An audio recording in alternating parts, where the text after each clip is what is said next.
கையா இருக்கட்டும் காலா இருக்கட்டும். இப்ப நம்ம மணல இறங்கி மடங்கி போறதுனால மணல இறங்கினால முதுகு எலும்பு வந்து நிமிர ஆரம்பிச்ச உடனே கை ஹீராச்சு. சோ அப்ப இருக்கிற அந்த விலங்கிடம் வந்து சில காட்டு உணவுக்காக மிருகங்களை அடிச்சு சாகும் போது மிருகங்கள் கிட்ட இருக்கிற கூர்மையான எலும்பு அவனுக்கு வந்து ஒரு டூலா பயன்படுத்துது. டூலா ஒரு கருவி. எதுக்கு கருவி? வேட்டையாடுறதுக்கான உருவான கருவி, உணவை பறிமுறுதல் உருவான கருவி, அப்புறம் சின்ன சின்ன எதிர்த்து தாக்குதல் ஆன கருவிக்காக அந்த எலும்புகளை பயன்படுத்த ஆரம்பிச்சான். எலும்புகளை பயன்படுத்த கருவியா பயன்படுத்த ஆரம்பிச்சும் போது நெருப்பு உருவாச்சு. அப்ப இருக்க கடல்ல ஏற்பட்ட நெருப்பு சீற்றமோ ஒரு வால்கனோ இரப்டாயி அதுல இருக்கிற நெருப்பு சீற்றத்திலும் கல்ல தேய்ச்சி உள்ள நெருப்பு சீற்றம் நெருப்பு உருவாக்குறான். நெருப்பு உருவாக்கணும்னு உணவை அதை சமைக்க ஆரம்பிச்சு எளிதா சாப்பிடக்கூடிய தருணம் வந்துருச்சு. மனுஷனுக்கு இந்த மாதிரி கருவி பயன்படுத்த உடனே தொடங்க ஆரம்பிச்ச உடனே தான் அவன் அறிவு பயன்பட்டது.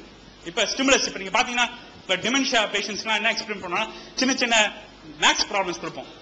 இப்ப நம்ம குழந்தைங்க வந்து யாராவது ஜீவன டெலிக்வென்ட் இருக்கும். இப்ப ஒரு இந்த பேபி இருக்கு பாருங்க, ஐக்கியூ கம்மியான பேபிக்கு படம் போட்டு ஸ்டிமுலஸ் கொடுப்போம். ஏன் அந்த படம் போட்டு ஸ்டிமுலஸ்? பிரெயினுக்கு உபயோகப்படுத்த தான் பிரெயின் ஆக்டிவேட் ஆகும். அந்த ஆக்டிவிட்டி வந்து ஒரு கருவி பயன்படுத்த ஆரம்பிச்ச பிற்பாடுதான் மனுஷனுக்கு பிரெயின் ஆக்டிவிட்டி உருவாச்சு. சோ கருவி உயர்படுத்த மேலும் மேலும் இன்னொரு மெருகேறு மேலும் மேலும் இன்னொரு மெருக கருவி பயன்படுத்த தொடங்க மனுஷனுக்கு வந்து ஹர்ட் பிஹேவியர் டெவலப் பண்ணான். ஹர்ட் பிஹேவியர்னா இப்ப பாருங்க, இன்னைக்கு இந்த ஹால்ல நீங்க எல்லாரும் ஒரு சமுதாயத்துல சேர்ந்து ஹர்டா நீங்க வந்து நிக்கிறீங்க. ஒரு ஹர்ட்னா ஒரு குரூப். இந்த குரூப் பிஹேவியர் எதனால?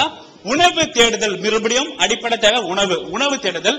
தன் இன அழிக்க கூடாதுன்னு ஒரு நோக்கு இயற்கையாக செலக்ட் பண்ணனால உணவு தேடுறதுக்காக டீம் பண்ணான். டீம் பண்ணும் போது அவன் கம்யூனிகேஷன் ஆகும்ல, அப்ப வோக்கல் சவுண்ட்ஸ் ரெடியூஸ் பண்ணான். வோக்கல் சொன்னா ஆ ஏ பின்னு மோனோசிலபிள் சவுண்ட்ஸ். உணவுக்காக வேட்டையாட தன்னோட இமோஷன்ஸை வெளிப்படுத்த அந்த சவுண்ட்ஸ் டெவலப் பண்ணான். சவுண்ட் அதாவது குரல் எழுப்புதல், பிறகு மொழியாக மாறுது. கருவி உற்பத்தி நம்மளோட மூல வளர்ச்சிக்கு முக்கிய அத்தியாயமா உருவானது. பிறகு பரிணாம வளர்ச்சிக்கு மனுஷன் நிலைநிக்கிறதுக்கு இது தேவைப்பட்டது. இந்த மூணுமே குரங்கு இனத்துக்கோ இல்லனா சிங்க இனத்துக்கோ இல்லனா புலி இனத்துக்கோ உருவாச்சுன்னா அவங்களுக்கு இதே மாதிரி இயற்கை அடாப்டேஷன் அட்வான்ஸ் இருந்ததுன்னா இன்னைக்கு சிங்கம் கூட நம்ம ஆட்சி செய்யலாம். நம்மள அந்த மாதிரி ஸ்டிமுலஸ் உருவாகல. அது நமக்கு உட்பட்ட காரணத்தை வந்து நேச்சுரல் செலக்ஷன். இதுக்கு ஏதோ பெரிய டிவைன் ஃபோர்ஸ் அது மாறிச்சு டிவேட் ஆச்சுன்னா கிடையாது. ஒரு நேச்சுரல் செலக்ஷன் மூலம் வாழ்ந்துருக்கும். இப்ப கூட நம்ம பார்க்கலாம், நம்ம வீட்டுல யாருக்காவது பெரியவங்களுக்கு ஸ்ட்ரோக் பேஷன்ஸ் பாருங்க, ஸ்ட்ரோக் மண்டையில அடிப்பட்டதுன்னா என்ன ஆகும்? இந்த பகுதியில ரத்த கூட அடைப்பு ஏற்பட்டதுன்னா கை கால் விழுந்து போயிடும். கை கால் விழுந்ததோட மூளை சிந்திக்கிற சிந்தனை இழந்துரும். சிந்தனை சினிமா பேச்சு நின்று போயிடும். வாய்க்கு பேச்சு நின்று போயிடும். என்ன அடிப்படை? அப்பனா உலகம் உருவாகும் போது மனிதன் உருவாகும் போது மனிதன் வந்து மனுஷனாக சிவிலைஸ் உள்ள வாழத்துக்கு 3 சென்டர் ஒன்னா டெவலப் ஆயிருக்கு. ஸ்பீச் அதாவது பேச்சு, அவன் டூல் மேக்கிங் பிஹேவியர் கருவி உற்பத்தியான முயற்சி, அவன் ஃப்ரான்டல் லோப் முந்தின சிந்தனை. இது மூணுமே ஒரே நேரத்தை உருவாகிறதுக்காக ஒரே ரத்த குழா பிளட் சப்ளை பண்ணுச்சு. அந்த ரத்த குழா தான் மண்டையில இருக்க மிடில் செரிபிரல் ஆர்டரின்னு. சோ ஒரு பேஷண்ட் சக்கரை நோய் பிரஷர் நோய் அடப்பு ஏற்பட்டா அவனுக்கு ஒரே நேரத்தில் கை கால் விழுந்து போகுது, ஸ்பீச் போகுது, ஹையர் ஃபங்க்ஷன் போகுது. இது ஸ்ட்ரோக்கு என்ன எவல்யூஷன் இண்டிகேஷன்னா இந்த 3 சென்டருமே மிருகத்துல இருந்து மனுஷன் வந்து வேறுபடுறதுக்காக தேவைப்பட்டது 3 centre. Speech centre, action centre, சுயமா சிந்திக்கிற உள்ள சென்டர். அடுத்தது இதுதான் ஆரம்ப காலத்துல பயன்படுத்த கருவிகள். இப்ப கிட்ட நம்ம பார்த்தீங்கன்னா இப்ப கூட கருவிகள் இருக்கு. வீட்டுக்கு போனா ரிமோட், கார் கீ, எத்தனை கருவிகள் யூஸ் பண்றோம்? பேனா, பென்சில், ஸ்கேல், டிவைடர், எத்தனை கருவிகள் ஒரு நாளைக்கு யூஸ் பண்ணோம்? வீட்டுல லேடிஸ் கிரைண்டர், ஸ்டூல், சிசல். இது எந்த மிருகங்கள்லாம் இந்த டூல் மேக்கிங் பிஹேவியர் ஏதாவது பயன்படுத்துறாங்களா? இல்ல. இப்ப நாளைக்கு ஒரு ரோடு வெட்டினா கூட அதுக்கு எனக்கு ஒரு டூல் தேவை. நாளைக்கு விவசாயம் பண்ணனா எனக்கு ஒரு டூல் தேவை. நாளைக்கு நான் ஒரு டாக்டர் வந்து உங்ககிட்ட நெஞ்சில நான் பார்க்கணும் ஒரு ஸ்டெத்தோஸ்கோப் தேவை. இந்த டூல் மேக்கிங் பிஹேவியர் தான் மனுஷனுக்கு ஸ்டிமுலஸா இருந்துட்டே இருக்கு. எது வரைக்கும் வந்திருக்கு? ஒரு தட்டுல நீர் தாங்கிறதுக்கான வைக்கிற டூல் மேக்கர், அதாவது மண்டவோட திருப்பி போட்டு மிருகத்தோட மண்டவோட திருப்பி போட்டு மழை தண்ணியை சேகரிச்ச மனுஷன் அந்த டூல் மேக்கிங் பிஹேவியர் எது வரைக்கும் இருக்கு? கிட்டத்தட்ட 6 லட்சம் ஆண்டுகளுக்கு அப்புறம் ஒரு நியூக்ளியர் பாம் தயாரிக்கிற அளவுக்கு வந்திருக்கு. அந்த ஸ்டிமுலஸ் ப்ரொடக்ஷன் இருந்துட்டே இருந்தனாலதான் இந்த பரிணாம வளர்ச்சி டெவலப்டா இருக்கும். அடுத்தது இதான் மனுஷன் எப்படி மைக்ரேட் ஆனான். இதை வந்து ஆர்கியாலஜிக்கல் ஸ்டடியில வந்து ப்ரூவ் பண்ணது.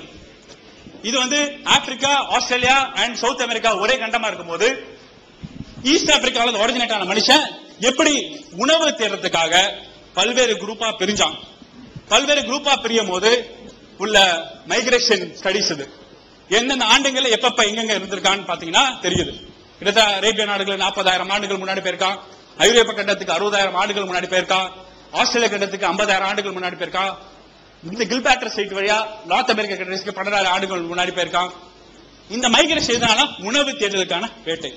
அடுத்தது சரி, அப்புறம் ஏன் சார் வேறுபடுத்துறோம்? நம்மளாம் இங்க கருப்பா இருக்கும், நம்மளாம் வெள்ளையா இருக்கும் அப்படின்னு நீங்க கேள்வி கேட்கலாம். ஏன் சைனாக்காரன் ஒரு மாதிரி இருக்கான், அமெரிக்காக்காரன் ஒரு மாதிரி இருக்கான்? அந்த இயற்கை சூழலுக்கு ஏற்ப அவங்க பரிணாம வளர்ச்சி. இன்னைக்கு வெப்பம் உள்ள பகுதியில் நம்ம தங்கி இருக்கோம்.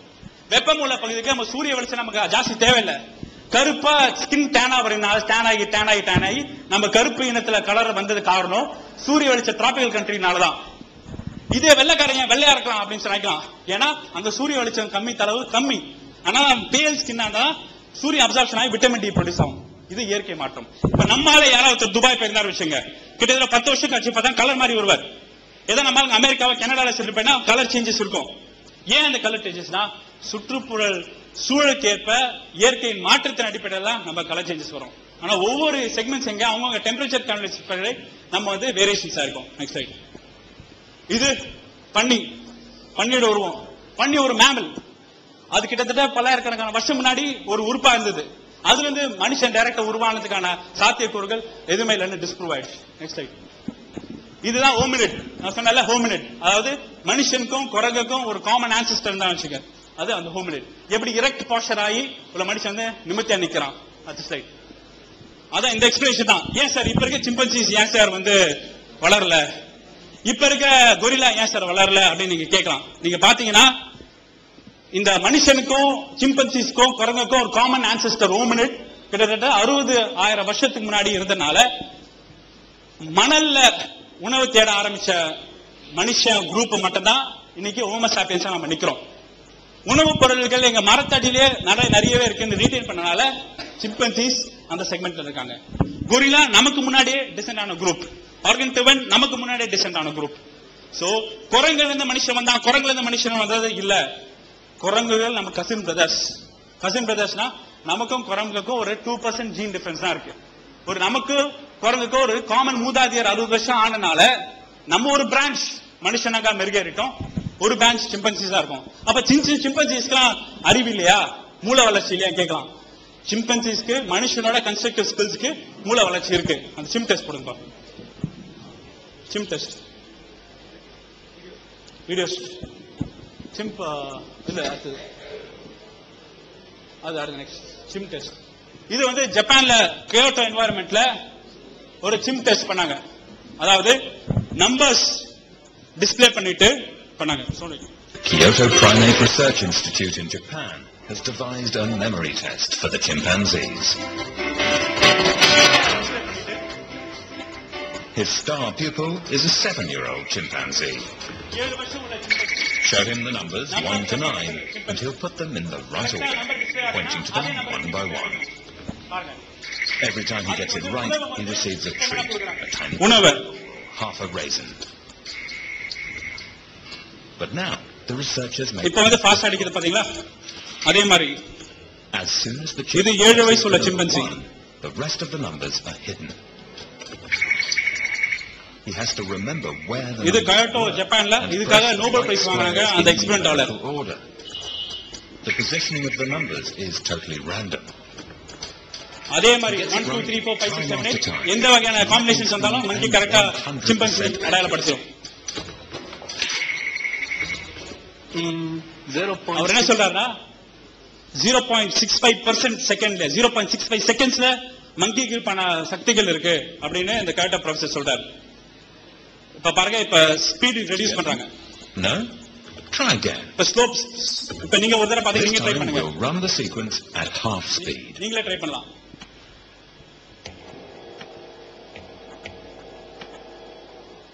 Still too difficult? Try at a quarter speed. திருப்பி நீங்க ட்ரை பண்ணுங்க. இது வீடியோவை ஸ்லோ பண்ணி காமிச்சிருக்காங்க, சிம்பன்சியோட வீடியோவை.